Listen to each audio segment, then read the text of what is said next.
Negosyo idea ba hanap nyo na kahit nasa bahay lang kayo, pwede nyong gawin? Maliit ang puhunan, madaling gawin at sa halagang 396 pesos, complete set na din. Tara, mag-unbox muna tayo para makita nyo ang tinutukoy ko. Sa isang set, meron itong 18 bottles na tag 1 liter, 3 packs ng Fave Instakit dishwashing liquid at may free stickers na din, kaya hindi na kayo magpapagawa o bibili pa.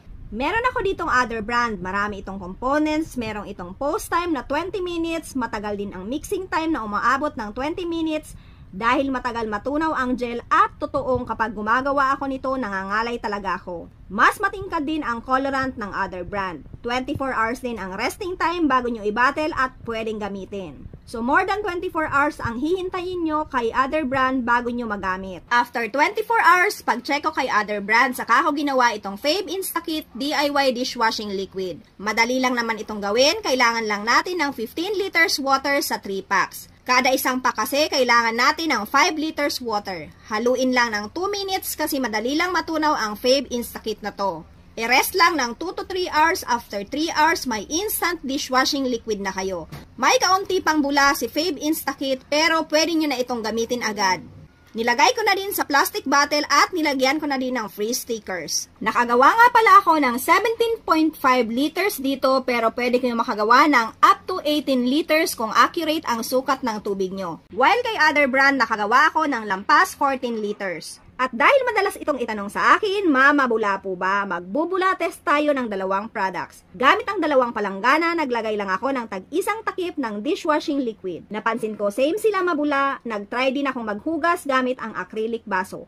Kumakapit talaga ang sebo dito. Napansin ko na mas malakas makatanggal ng sebo itong Fave Instakit kumpara kay other brand. Kung napansin nyo, inaamoy ko pa yan kasi maaamoy nyo naman kung amoy malinis ang hinugasan. Hinugasan ko din ang kanya-kanyang sponge at napansin kong mas nagstay yung calamansi scent kay Fave Instakit. So based sa comparison ko, mas convenient si Fave Instakit gawin dahil 2 minutes lang ang mixing time, hindi kayo mangangalay kakahalo dahil madali lang matunaw ang Fave Instakit. 3 hours lang ang resting time pero pwede na itong gamitin compare kay other brand na more than 24 hours. At ang pinakagusto ko dito, meron siyang aloe vera para hindi mag-dry ang ating mga kamay kakahugas. Naka 3 packs din ang isang set, maganda sa gusto lang personal use at ayaw ubusin gawin lahat. At pag binili nyo, pwede kayong pumili ng may bottles and stickers kung gusto nyong pang negosyo or instant kit lang. Marami din kayong scent na pampipilian. Kung nagustuhan nyo ang i-share ko at gusto nyong itry, mag-comment lang kayo. Maglalagay din ako ng kanilang official store sa comment section